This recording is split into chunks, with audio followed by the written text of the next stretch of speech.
Buenas, primeiramente quero te convidar para te inscrever no canal do YouTube Engenheiros e estar acompanhando os nossos programas. Hoje a gente tem a gravação de um café muito especial com Manuel Dias, que é um dos quadros históricos mais importantes do Partido Democrático Trabalhista. Nascido em 13 de agosto de 1938, em Criciúma, aqui no estado de Santa Catarina, seu trabalho começa ainda na década de 60, enquanto líder estudantil, ainda durante a graduação em Direito pela Universidade Federal de Santa Catarina. Elegeu-se vereador em seu município de origem em 1962, tendo seu mandato cassado logo após o golpe de 64, sendo preso por 11 meses. Manuel, muito obrigado por ter topado o convite de estar com a gente no café. Eu é que agradeço a oportunidade, né? E vamos procurar aí desenvolver uma conversa que possa colaborar, né, para o fortalecimento do nosso partido, o fortalecimento daquelas teses que nós achamos fundamentais para mudar o Brasil.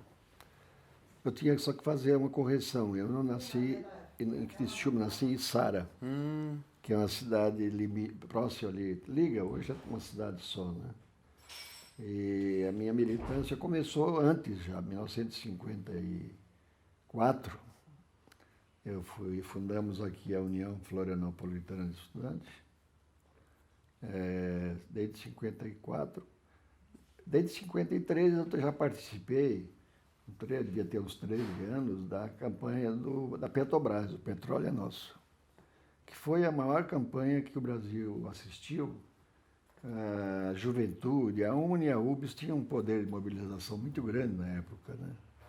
Então eu já participei, eu fui presidente da União Florianopolitana, presidente da União Catarinense de Estudantes Secundários e fui vice-presidente também da UBS. E me filiei ao partido em 60. E a eleição foi em 60, me elegi em 60 pelo PTB, né, pelo PTB. E até que veio o golpe militar, né, e aí foi aquela esculhambação toda, né? Tudo preso. E Criciúma era uma cidade considerada a maior de todas do Brasil como mobilizadora, movimentos sociais. O carvão era a principal fonte, né, de emprego da região. E o Partidão, que naquele tempo não tinha o PCdoB, o Partidão tinha uma ingerência muito forte lá, muito forte. Era tão forte o movimento sindical que o Jango dormiu lá na sede do sindicato como vice-presidente da República, numa das greves que foram empreendidas lá. Bom, Manuel, a gente veio de Porto Alegre em 7 e a gente vai ter uma participação especial, considerando que no começo da sua trajetória passa pela juventude. Então a gente vai ter uma participação especial no nosso café hoje. Então, começando, passar a palavra para o Gabriel Coelho. Bom, começando as perguntas, vamos começar onde realmente é o início da maioria das trajetórias políticas, né? Na minha cidade natal de Porto Alegre, eu represento o movimento estudantil dentro da Juventude Socialista e também sou presidente do meu grêmio estudantil, então a gente entende bem, principalmente o senhor que teve uma grande extensão, né, dos cargos, uma grande experiência no movimento secundarista, tanto como vice-presidente. Então, cabe muito me interessa saber o relato do senhor em como é que foi a visão do movimento estudantil na transição do governo Juscelino Kubitschek para o governo Jânio Quadros, e como é que estava a situação com os jovens naquele período de tempo. Em 1900, houve eleição, né, nacional, e nós tínhamos como candidato a presidente o Marechal Teixeira Lott, que era um marechal que bancou, porque quando o Juscelino elegeu-se, já tentaram naquela época dar um golpe de Estado, né?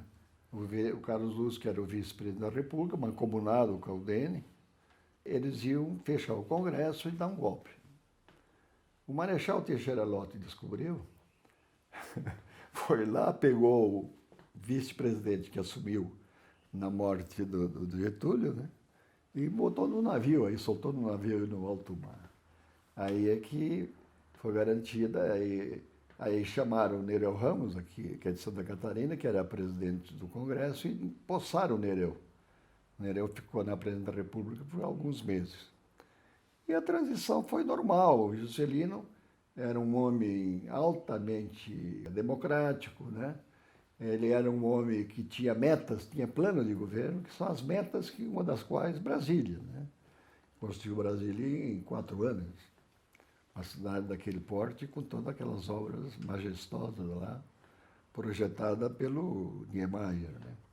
E o Jango elegeu-se vice-presidente aliás, o João Goulart, o Jango se elegeu vice-presidente da República. Naquela época não eram chapas fechadas. Tu votava para presidente e votava para vice-presidente. Aí o Celino ganhou a eleição, né? O Jango candidato a vice nessa época.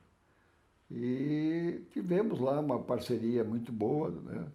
E começou ali um grande movimento de organização na área sindical. Nós tínhamos só uma central sindical, central única dos trabalhadores. Porque, como o Brizola dizia, os patrões se dividem. Por que os trabalhadores vão criar pilhas de centrais? Tem que ser uma só. E aí a central era muito organizada, todos os movimentos sociais eram muito organizados, estudantes, jovens, trabalhadores, e o Jango teve um papel importante, né, no processo da administração. O partido participou ativamente de tudo isso, até que chegou ao fim do mandato do Juscelino e o Jango candidatou-se de novo, né, a vice. E aí ele foi mais votado do que o Jânio Quadros. Ele teve mais votos do que o Jânio presidente. E andou até que acabou no golpe de Estado, né, de 64, no qual, se houvesse uma decisão do Jango de resistir, ele não teria caído, creio eu. O Brizola promovia em todo o Brasil, nas universidades, uma grande campanha na criação dos grupos de 11, e para resistir ao golpe, que todo mundo sabia que ia ser dado o golpe.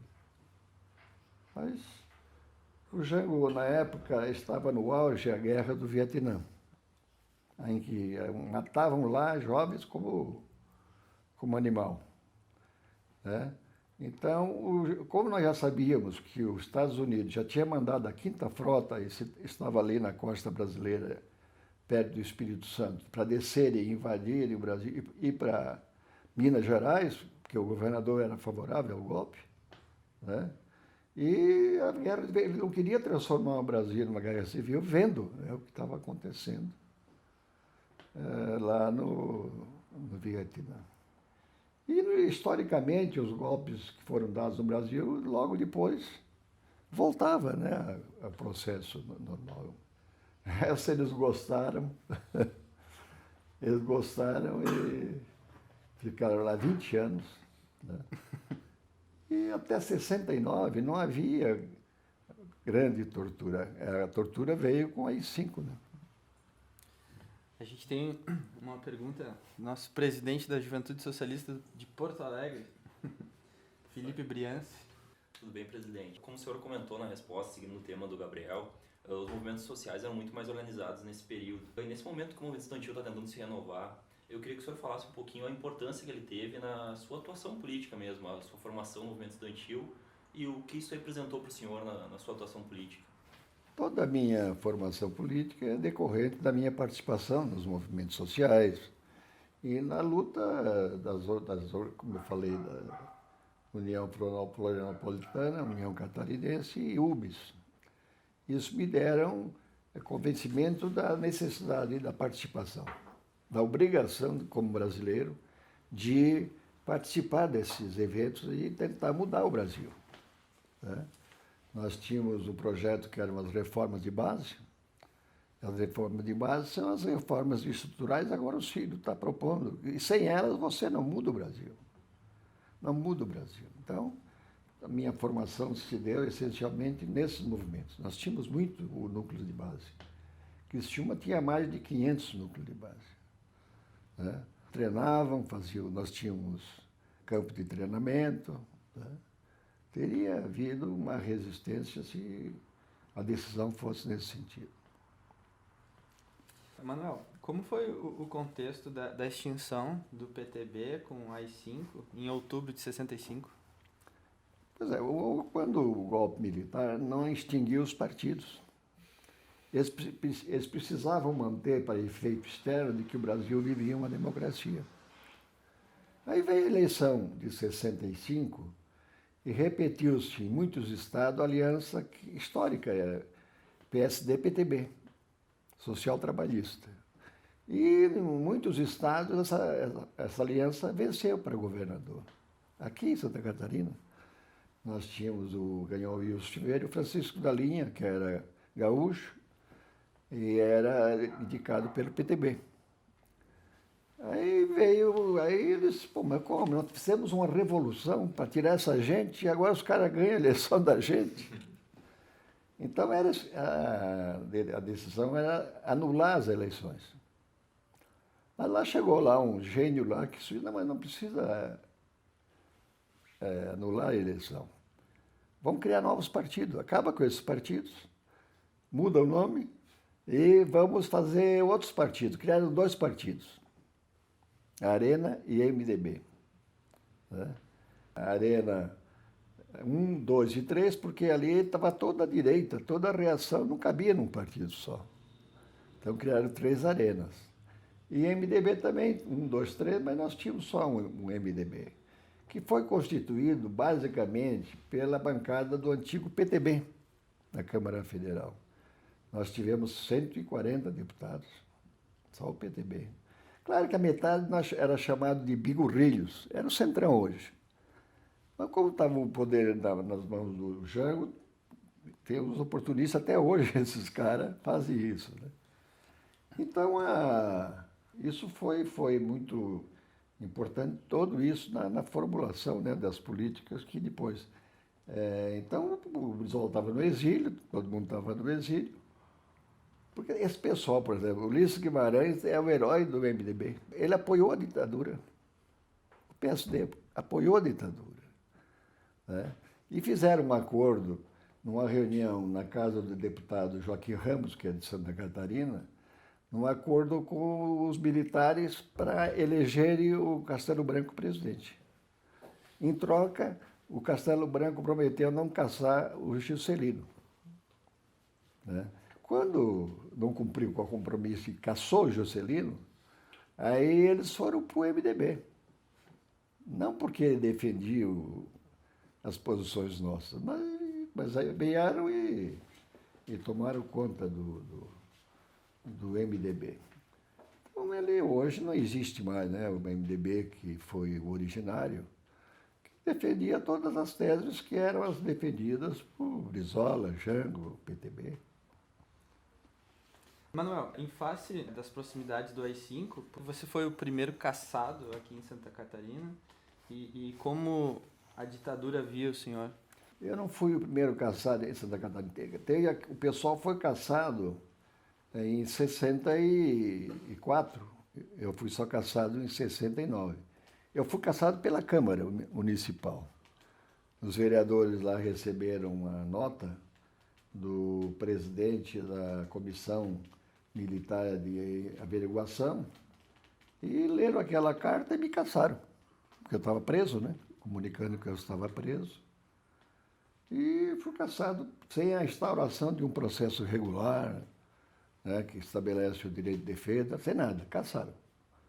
Aí quando eu fui solto, depois de 11 meses, eu entrei na justiça e anulei, porque só quem tinha poderes para caçar era o presidente da República, depois aprovado pelo Conselho de Segurança Nacional. Eu voltei para a Câmara e fiquei até o final do mandato. Em 65, eu me elegi deputado já pelo MDB, né? E, nós, inclusive, em 66, nós fizemos uma nova Constituição. As assembleias construíram e criaram novas constituições estaduais. Então, estava aquela coisa. Parou o processo de cassação, né, com a nova Constituição, e até que, em 68, o presidente Costa e Silva ficou doente.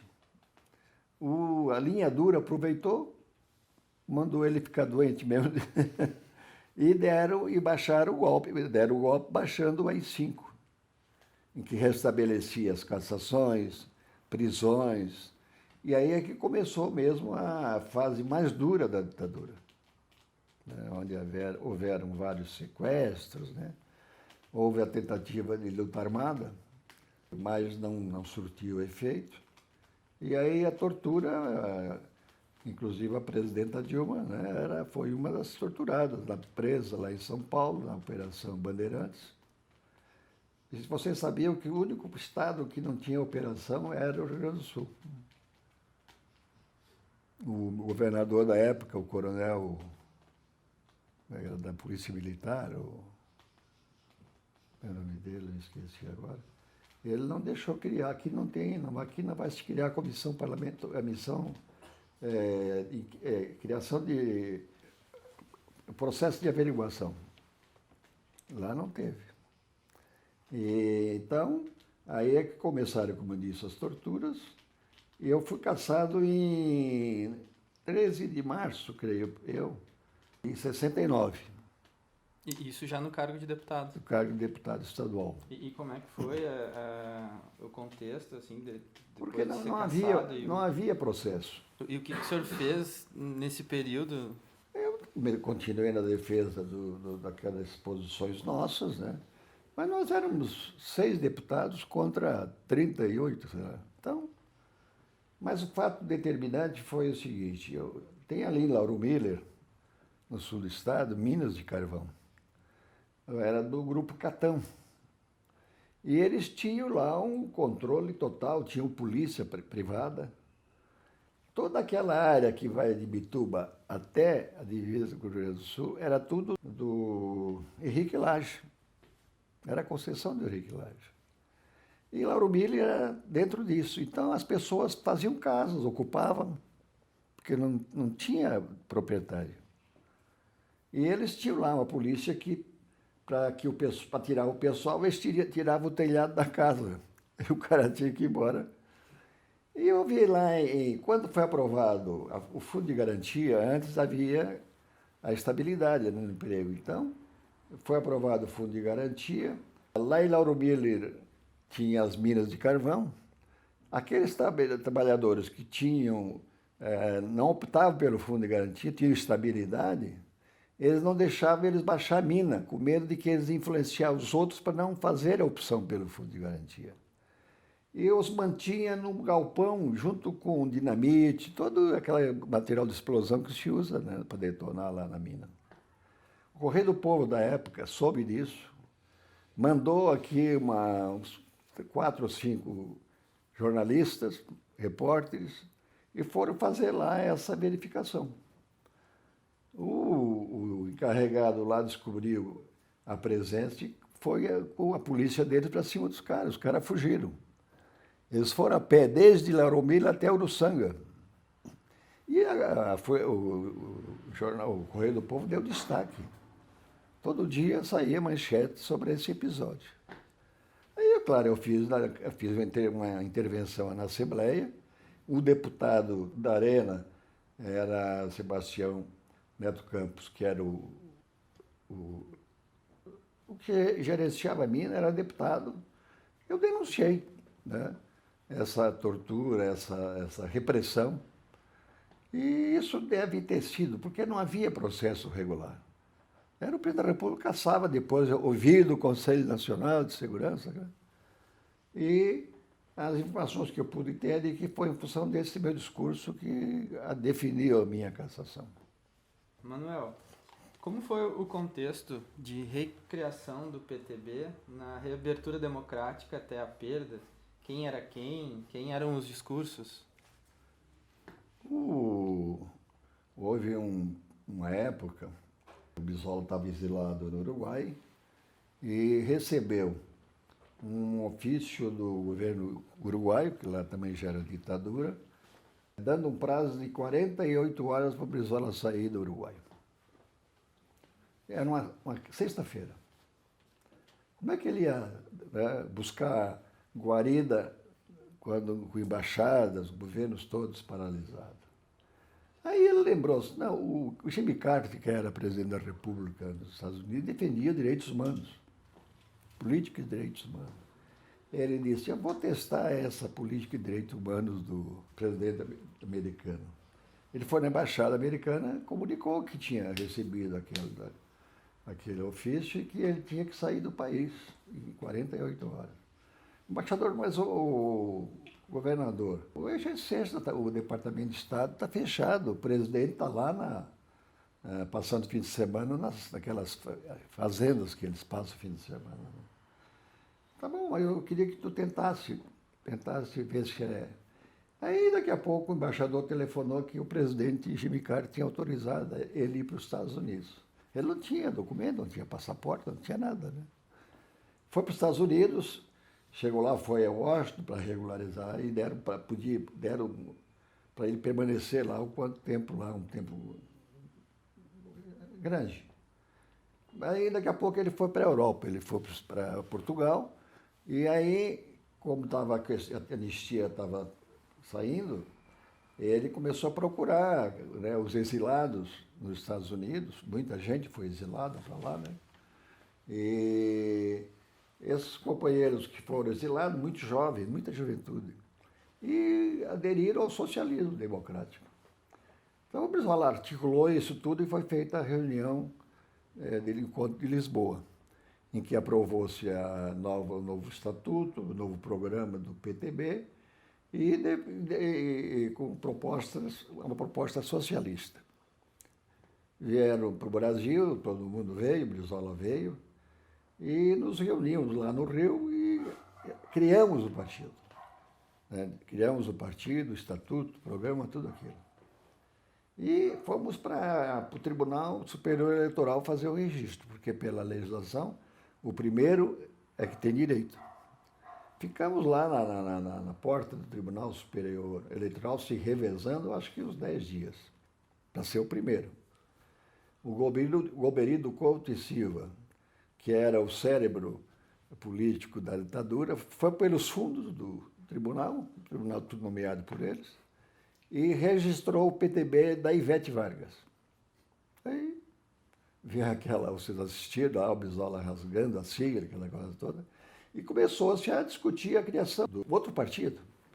Então foram sucessivas reuniões no apartamento do Hotel de Andrade, do Bocaiúva Cunha, e discutindo, até que se chegou ao PDT.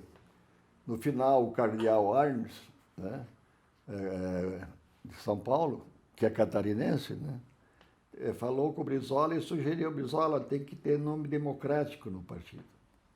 E aí criou-se o PDT. Tiveram várias sugestões, né? Mas vingou o PDT e, a partir daí, quando nós criamos o PTB, recriamos o PTB, tinha 60, 70 deputados federais. Quando perdemos a sigla, ficou com 5, 6. Porque não representava nada, né? O trabalhismo que era eleitoralmente forte. E aí começamos a recriar, vieram as eleições de 69, em que o Brizola participou, teria ganho a presidência, perdeu. Primeiro porque houve um grande esforço para ele colocar o Lula no segundo turno, né? Eu não me lembro o nome agora dele, ele foi ministro da Agricultura do Collor, do Paraná. Ele escreveu um livro, ele era coordenador da campanha. Eles criaram 500 comissões provisórias no Nordeste para o PT. Porque eles tinham pesquisa que sabiam que o Collor só ganhava do Lula. Perdia para o Brizola, perdia para o lá de São Paulo, Covas, perdia para a outra de São Paulo, foi prefeito lá, o Maluf, só ganhava do Lula. Então eles fizeram de tudo para levar o Lula. E nós cometemos muitos erros também, né? Essa coisa toda. Mas já elegemos ali os 7, 8 deputados federais e estamos até hoje aí. Quando o Brizola morreu, a imprensa, né, manchetes, o PDT será enterrado junto com o caixão do... Tínhamos 7 deputados, resistimos, saímos a correr aí o Brasil inteiro, fundar o partido, eu fiz mais de 1000 viagens pelo Brasil. Eu criei todos os diretórios de Rondônia. E era jovem, né? Não tão jovem, mas mais jovem. E havia causa. Quando tem causa, as causas não envelhecem, né? Você tendo causa, você tem energia, tem... Até porque eu estou até hoje aí, com meus 83 anos, eu continuo não fazendo aquela mobilização, aquela militância que eu fazia, mas estou indo. Eu sou presidente também da Fundação Leonel Brizola, que o PDT só sobreviverá se a Fundação tomar jeito. Um partido de ideias tem que ter quadros, senão morre, acaba. E nós estamos aí agora, já com a Fundação bem avançada, criamos a Rádio Legalidade, temos lá o Centro de Memória, tem a Universidade Leonel Brizola, 20 e poucos cursos lá já, com 38 mil matriculados. E tem o Enem, né? O Enem nós temos de gratuito lá, temos mais de 300 aulas lá gravadas. E atingiu mais de 5 milhões de jovens já o Enem. Há 5 anos, nós estamos há 5 anos isso. E agora vamos começar um curso de formação profissional, especialmente na área da informática, né? Para ver se a gente oportuniza aí para mais jovens entrarem nessas novas ordens que o mundo e o Brasil estão passando. Manuel, voltando naquele ponto ali da perda da sigla do PTB e até se criar um novo partido, como que foram as discussões naquele momento, antes de efetivamente criar o Partido Democrático Trabalhista, o nosso PDT? É isso, antes da criação dele foram reuniões, muitas reuniões, porque para decidir o nome, porque o programa já estava pronto, continuava todas as teses aprovadas pelo PTB. O que demorou tempo foi a encontrar um nome, né, que pudesse ter repercussão, expectativa de que a população entendesse a proposta, né? Então, foi basicamente reuniões, como eu disse, a maioria na casa do Hotel de Andrade e do deputado Bocaeva Cunha, que se reuniu toda semana, quase todo dia, e surgiu um monte de propostas, né? Mas o Brizola bateu o martelo no final para ele, PDT. Tinha trabalhista, né? Atendendo a sugestão do cardeal democrático. E Manuel, considerando que o senhor compôs a primeira direção executiva nacional, como se deu essa construção de um novo partido, considerando que o que era mais consolidado era o PTB e acabou ficando com a Ivete Vargas né, nessa disputa, como é que se deu essa construção? É andar, né? Como eu disse, eu fiz mais de 1000 viagens pelo Brasil e fundar o partido regionalmente, nomear a comissão provisória estadual e criar municípios, porque tem um número mínimo de organização de diretórios para existir o partido. Então era um negócio impressionante, né? Você chegava no estado, tinha 2, 3 lá, aí você ia para o campo, ia reunir, né? Como eu disse, era o país era diferente, né? Então era com muita dificuldade. E nós nomeava as comissões, fazia reunião dos movimentos, né? Dos movimentos do partido, que dava para criar, se criava. E foi uma luta muito grande, muito grande. Eu andava, o governador Manaca vai lá no tal. Eu não era nem membro da Executiva Nacional ainda. Eu era um serviçal lá. Eu era um militante que se dispunha, né? Eu era muito ligado ao Dotel de Andrade, que se elegia aqui por Santa Catarina, né? E então eu passei a carregar pedra. Depois eu fui tesoureiro do PDT Nacional, fui presidente do PDT Nacional e depois secretário-geral do PDT. E foram anos, né? Foi 40 anos, toda semana visitando 4, 5 estados. Como foi a sua atuação política, uma vez que o Doutel de Andrade assumiu a presidência nacional, quando o Brizola virou governador do Rio de Janeiro? O Doutel, como eu disse, era muito amigo meu, nós tínhamos uma relação muito próxima, e o Doutel me pediu para ir para lá, né? Assumi a Secretaria de Organização Partidária, que eu que me dispunha a fazer isso, né? Cada um, os outros companheiros poucos tinham condições de mobilidade. Então foi um trabalho muito emocionante, né? Porque você chegava nos estados e estava lá aqueles companheiros trabalhistas, o pessoal mais velho, ainda getulista naquela época, né? E aí você reunia e formava o PDT. E tivemos alguns erros, né? Nós às vezes nomeávamos umas direções estaduais totalmente apáticas com relação ao trabalhismo, né? E isso teve um papel, até hoje, que se perdeu muito da identidade ideológica em decorrência disso. Como foi o seu movimento, o seu envolvimento nas mobilizações do Diretas Já e como foi a participação do PDT? Qual era a discussão junto a outras lideranças? Com a aprovação da nova Constituição, 68, aí já estava dominado pelo PSD, né?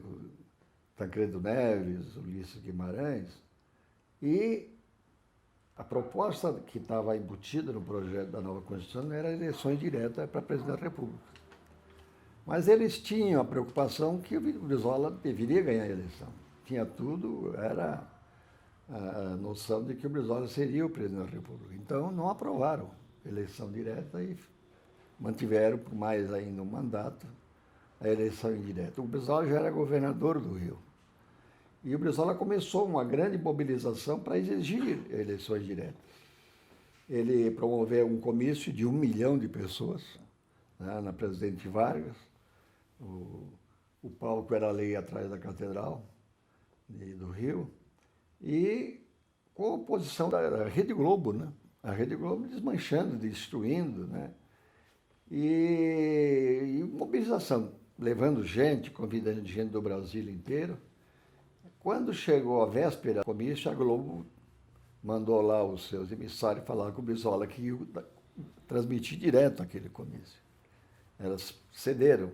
E foi o começo de toda a mobilização pelas eleições diretas, né, aquele comício do Rio, depois São Paulo, depois no Brasil inteiro. O Brizola participou de todos, né, foi figura importante de todos aqueles, e até que aprovaram, né, a eleição direta, mas só com... Teve a próxima que foi em 69, né? As eleições de 69. Tu vê aquela Câmara, aquele pessoal ali, quando houve um período em que se apresentou um projeto de anistia para todo mundo. O Ulisses Guimarães era um dos autores desse pedido.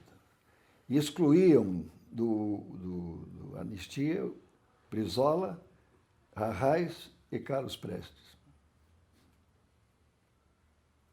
É o que está aí hoje, né? A mesma gente.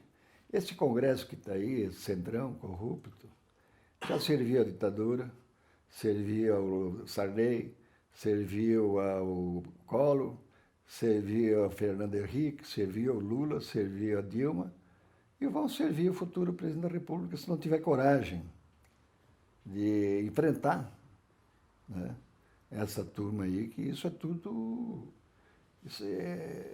a corrupção tornou-se... Brasília virou Agora, com essa janela que houve aí, os deputados vinham batendo na porta dos partidos ver quanto é que davam para eles. Desse orçamento secreto de 17 bilhões. Escândalo, né? Um país democrático aprovar um orçamento secreto. E agora não quer nem explicar onde é que foi esse dinheiro. Manuel, o senhor comentou no começo da nossa entrevista a importância para um partido político ter perenidade de ter quadros qualificados, competentes, preparados. Um dos nossos quadros, acho que mais brilhantes, está aqui, Felipe Zores, acabou de concluir o doutorado em ciência política, estudou em Harvard, tem sido um farol ideológico para mim, no sentido de indicações de leituras e, enfim, para o aprofundamento. E eu vou passar para ele fazer uma pergunta para o senhor. Bom, a minha paixão é teoria política, né? Então eu trabalho com teoria política, eu leio muito. E a gente sabe que um partido sem orientação ideológica é um partido morto, né? É um partido cooptável. O trabalhismo brasileiro ele é muito antigo já, né? Provavelmente a mais longa corrente ideológica brasileira. Ele tem essa origem lá no socialismo utópico, o Saint-Simon, né? Foi chamado socialismo utópico, mas positivismo francês, Comte, que vai orientar o PTB e eventualmente vai ser a mesma tradição que vai dar no PDT com a redemocratização. O que se tem de continuidade nesse processo, né? Conseguiu se estruturar e concretizar um processo de continuidade, vocês conseguiram dar uma orientação, e se não conseguiram, se não conseguiu se construir essa orientação para um novo partido, por que ocorreu isso? Nesse modelo econômico que vivemos, você organiza alguma coisa ou com muito dinheiro, né? Ou com muito dinheiro ou com muita organização. Eles, os conservadores, os reacionários que estão aí, eles têm a organização, tem muito dinheiro e tem as organizações. Os comitês deles são a Federação das Indústrias, a Associação Comercial, toda essa estrutura que na campanha vão dar cobertura e financiar as campanhas. Nós não temos dinheiro, pelo fato de que defendemos teses não contra o grande capital, mas pela democratização, né, pela justiça social, pela defesa do direito dos trabalhadores. Então eles passam a nos considerar inimigos, nós não somos inimigos do país, né? E do outro lado, como nós, que é um partido de ideias, temos que sobreviver através de quadros. Daí a fundação, né, Leonel Brizola Alberto Pasqualini, que tem como tarefa formar esses quadros, mas não conseguiu. Nós hoje temos aí a nossa forma de organização, núcleo de base, porque para enfrentar toda essa estrutura que está aí, você tem que ir lá para o campo. A maioria hoje são pequenos burgueses, nós somos todos pequenos burgueses, né? E fica hoje falando, mas na prática não vai lá na base, lá na periferia. Porque qual é o projeto deles com relação à educação? Aquilo que o Darcy dizia, não é um problema, é um projeto para impedir o acesso à educação do povo, para ficarem aí com massa de manobra e até hoje, né? E a história do Brizola, que foi a vida toda dedicada à educação, era para isso. Como ele dizia, se o povo não sabe o porquê das coisas, como é que ele vai mudar?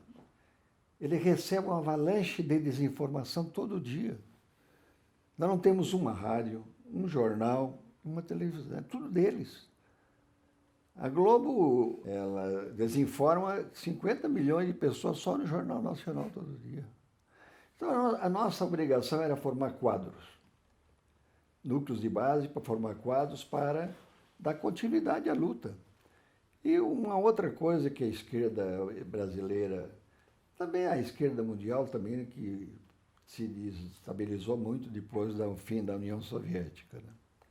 Que a direita aproveitou para fazer uma grande campanha pela demonização do comunismo, do socialismo, misturava tudo, comunismo, socialismo.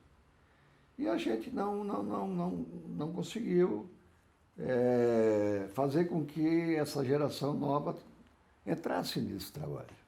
Porque se nós não formos lá, na periferia, organizar um núcleo para discutir os seus problemas mais emergenciais. Não tem um poste, não tem não tem uma luz, não tem um valo para passar todo o dejetos, ele vai ficar lá.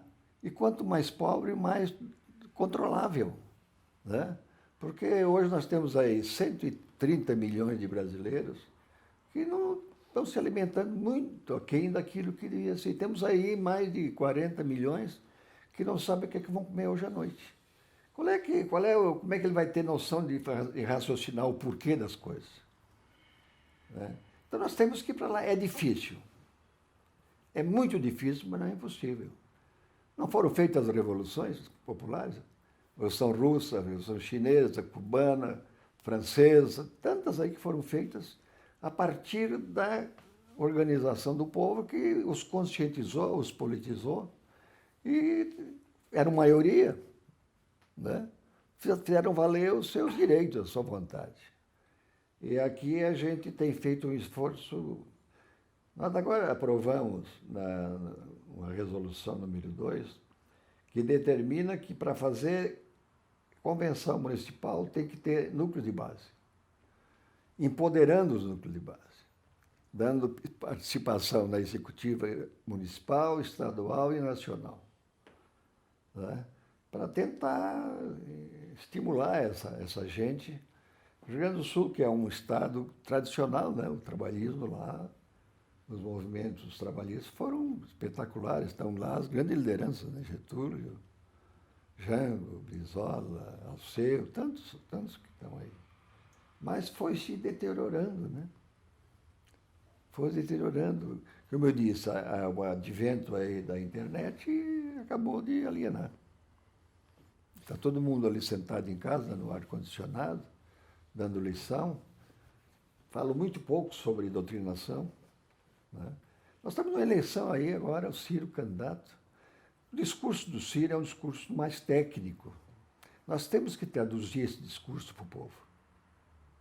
Então tinha que estar aí, indo lá na base, na periferia, nos movimentos sociais, para dizer o que é o Plano Nacional de Desenvolvimento Econômico. Que é a proposta, além dela, é o voto direto.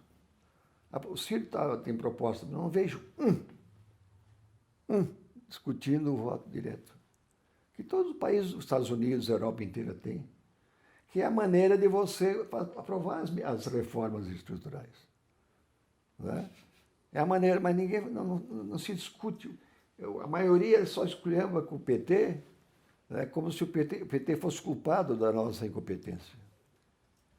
A culpa é nossa, temos que fazer autocrítica. Né? O PT vai pagar lá pelos pecados que ele cometeu, os erros que ele cometeu. Né? Nós somos outra coisa. Aqui em Santa Catarina, nós formamos uma frente de esquerda, com todos os partidos de esquerda, único do Brasil. O que devia ser feito nacionalmente. Né? E isso para 2022? Agora, já para essa eleição. E quem que é a cabeça de chapa? Vamos decidir dia 31 agora de maio, né? Maio. E tem do senador que era do MDB, foi para o PSB, senador Dário, e o Décio, que é do PT. Nós devemos indicar o senador, né? E o vice seria um do PT ou do PSB. Manuel, por que a ideia do PDT virar um partido socialista não vingou? Por falta de militância, de organização. Porque se não organizar, você não consegue. Né? Você não consegue. E o nível de cultura política está muito ruim. Né?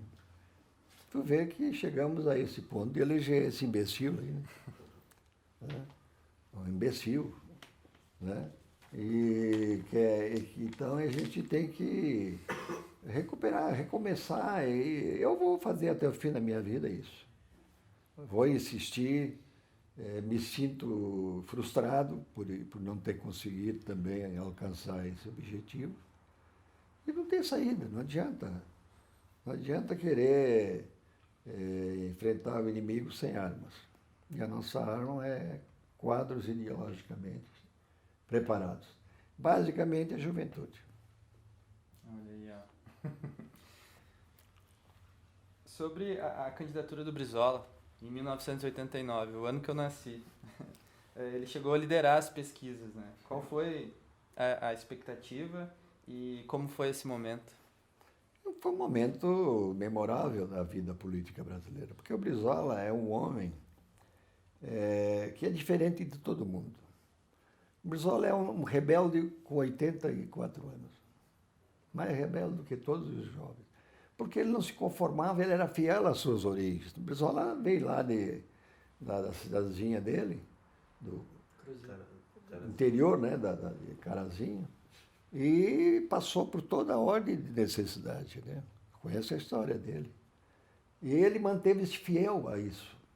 A vida toda dedicada a resgatar essa gente. Através do quê? Do conhecimento, da educação. Então era um momento que o Brasil seria diferente hoje. E o Brizola está fazendo muita falta agora, né? Nessa pobreza de política. Então o país seria outro, ele ia fazer as reformas estruturais, ia fazer com que o desenvolvimento aumentasse, né? E nós podíamos nos transformar hoje numa grande potência, seguramente seríamos essa grande potência, mas a frustração da não eleição dele foi grande, né? Foi grande. Mas as razões pelas quais ele não chegou foi uma série de coisas, inclusive essa que eu falei, que eles tinham conhecimento que só ganharia a eleição do Lula. Uhum. E armaram aquele debate final, né? Tu não viste porque tu estava nascendo. Aquele debate final em que, claro, o Lula é um ignorante do ponto de vista intelectual, né? Porque fizeram lá uma série de perguntas que ele não podia saber. E aí desqualificaram, né? Desqualificaram o Lula e estamos hoje sofrendo, até hoje, né? Até hoje isso aí. Como foram as discussões internas do partido no contexto do Fora Collor, sendo que Brizola tinha receio pela democracia? Houve um grande debate na época e claro que a grande mídia, especialmente a Globo, aproveitou para tentar queimar o Brizola, porque o Brizola fez o seguinte discurso. Ele era contra a cassação não do Collor, do princípio, porque isso podia representar um golpe. Nós saímos de um golpe militar e podíamos sofrer mais um em função da retirada do Collor.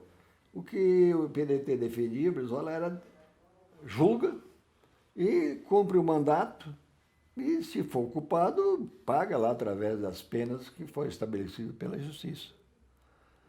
Então, houve uma grande campanha, né? Aproveitavam para desconstruir o Brizola, né?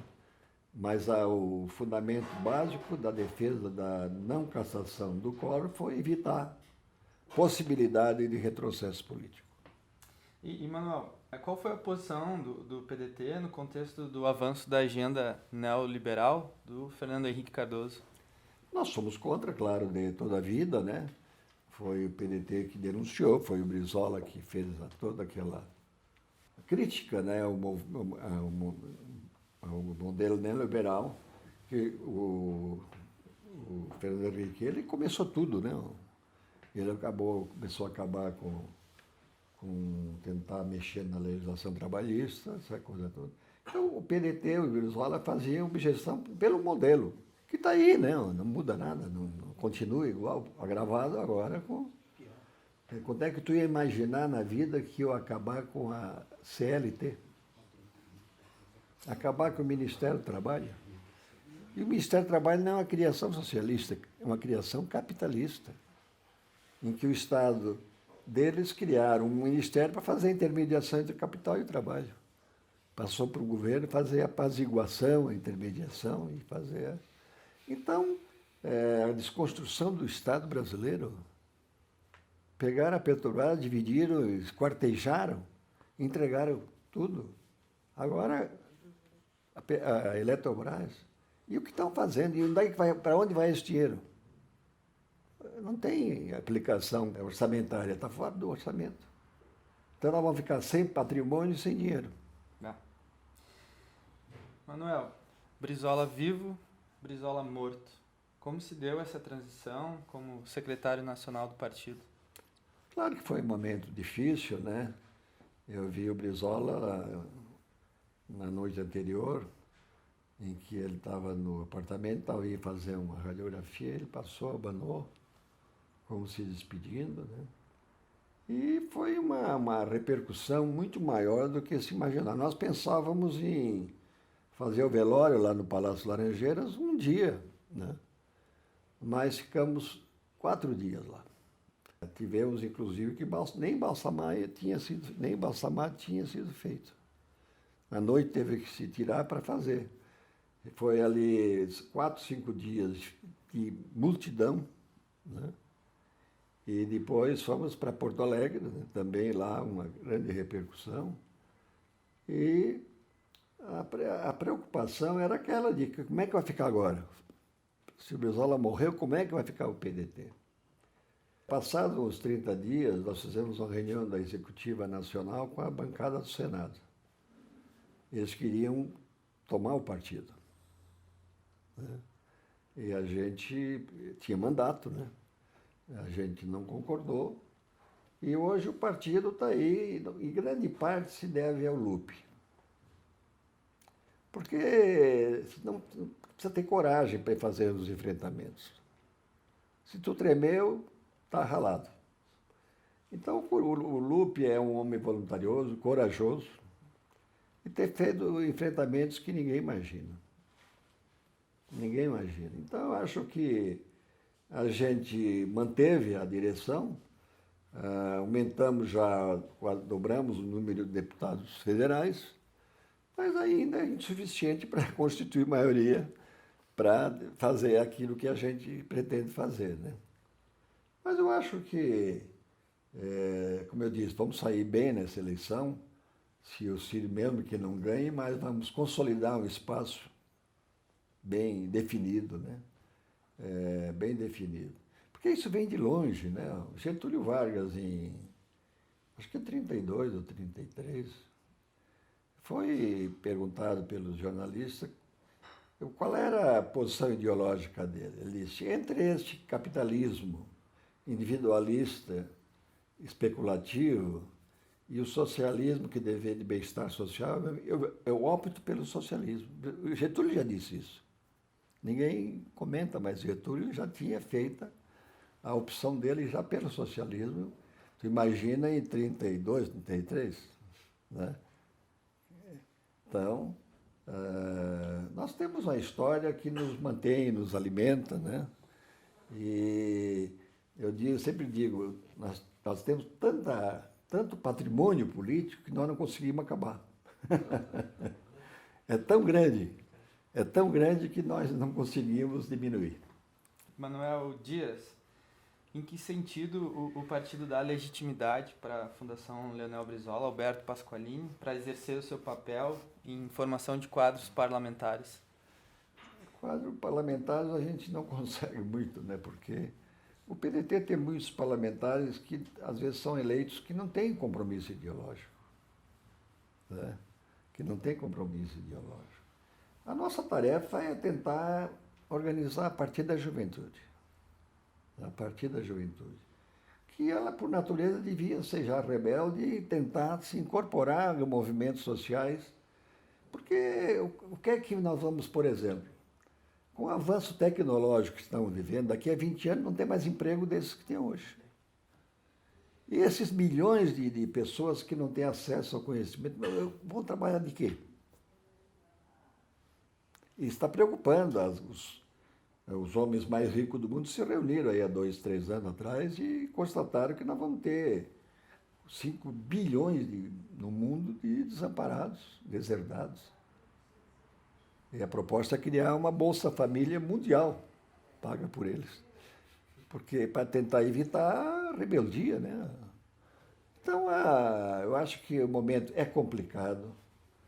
Precisa ter muita fé para acreditar que isso é passageiro. Aliás, a extrema-direita não acabou, mas ela perdeu aquele empolgação que vinha desde a queda da União Soviética.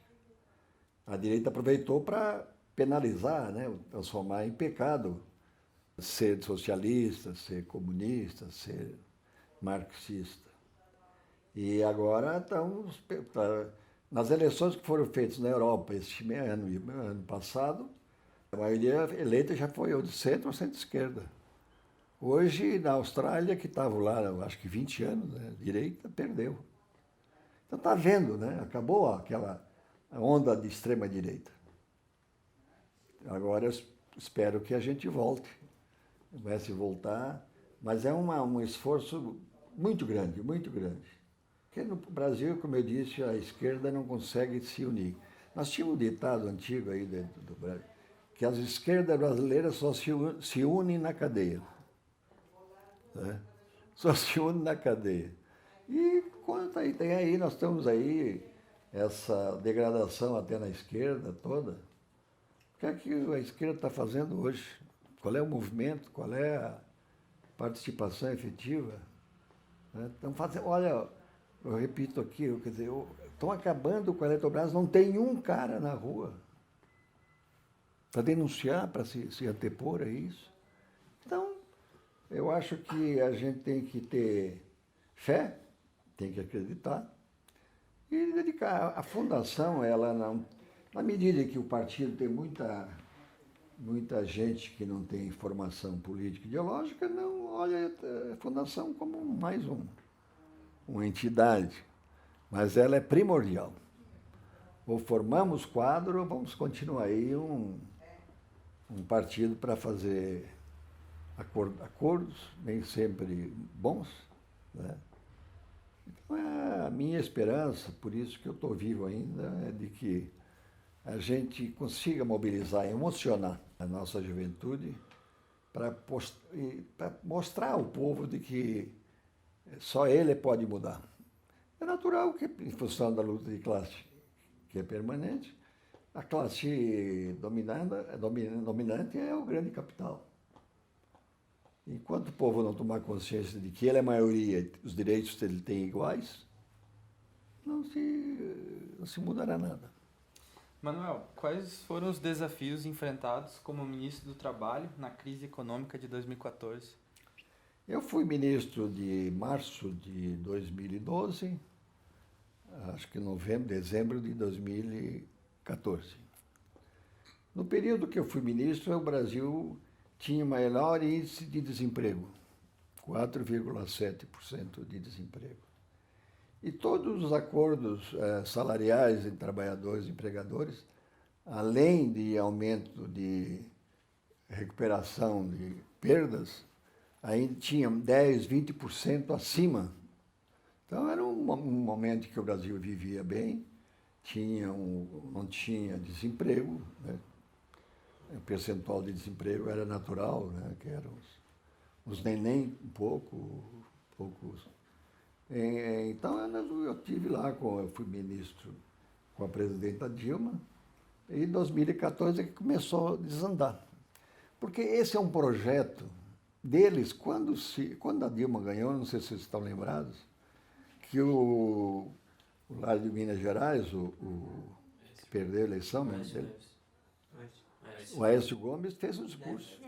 Neves, pelo amor de Deus. Aécio Neves, ele fez um discurso que a Dilma não ia governar.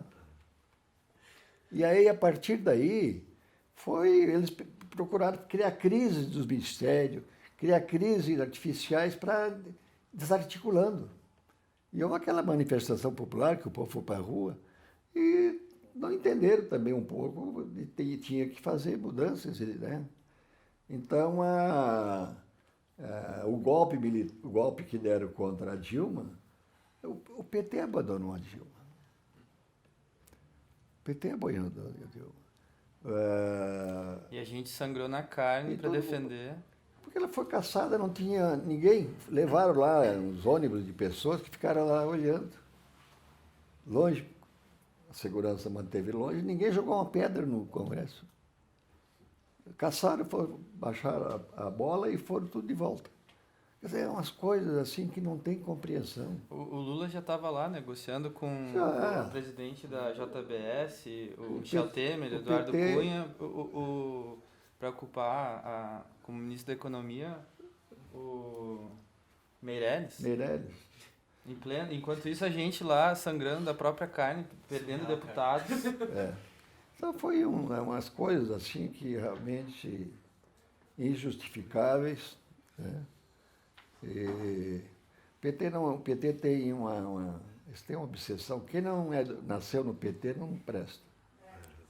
E a Dilma não era PT, era PDT, né? A Dilma foi pedetista. Então eles literalmente abandonaram. Eu via, eu era ministro, né? Eu acompanhava lá no Palácio. Era um total. Tomaram conta do governo, porque a Dilma não era para negociar com aqueles deputados, turma de bandido. Ela também não servia para aquilo. Então, bota ela lá no gabinete, nós vamos. Como é que um governo que tem 370 deputados perde uma disputa pela manutenção da presidenta? Né? E nessa campanha, pré-campanha de 2022, escondem completamente a história dela, né? Claro, como presidente do partido, enfim, pelo partido, eleita pelo PT. Né? É a demonização do PT, porque eles demonizaram o PT, né? Assim como demonizaram o PTB em 64. Mas o PT se organizou, né? Na fundação do PT eles organizaram seus núcleos, as suas bases. E, pelo que está aí presente, pode eleger o presidente da República. Né? Com toda aquela carga de denúncias, de envolvimento, de malfeitos. Sabe, Manuel, nesse sentido, eu nunca tinha lido a respeito do Brizola, assim, no sentido de ele escrevendo, né? Eu sempre li livros de jornalistas, ou enfim, de registro de quem estava observando de fora.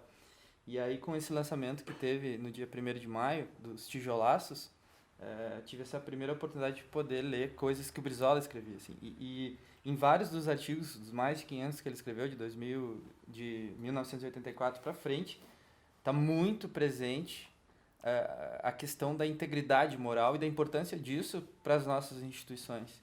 E me parece que o PT, enquanto presidente Lula, ou mesmo durante o governo da Dilma, teve essa desintegração moral por dentro das nossas instituições, que parece que permitiu com que Bolsonaro pudesse estar fazendo essa desconstrução e na contramão do que deveria, que seria o fortalecimento das instituições, para que a gente, né, enfim, se colocasse como uma potência, com todo o nacionalismo que talvez Ciro evoca agora nas nossas bases, né?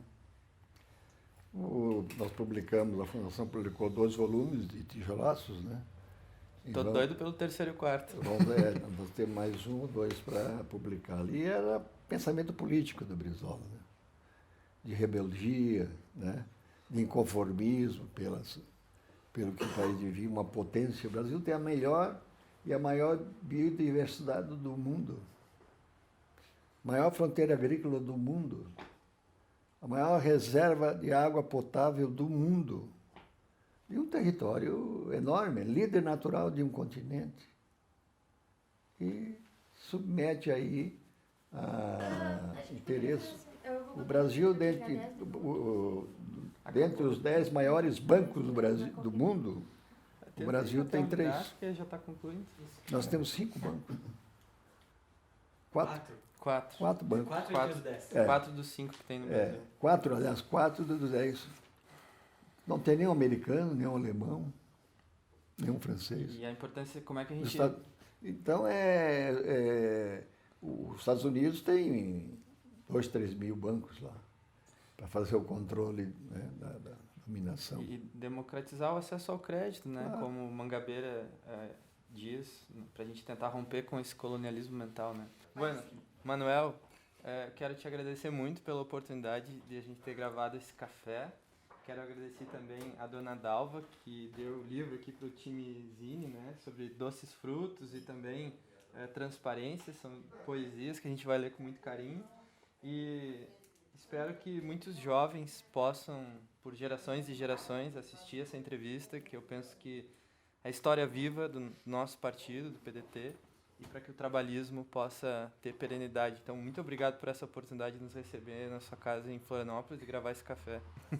Eu que agradeço, né, pela oportunidade, vocês demandarem de tão longe, né, a Porto Alegre, e para fazer essa entrevista. A única compensação que teria pela entrevista que eu dei, que não tem grande brilhantismo, mas é a história, né, o tempo de militância que eu tenho, eu ficaria felicíssimo se nós, aqueles que nos ouvem, organizasse cada 5 organizar um núcleo de base.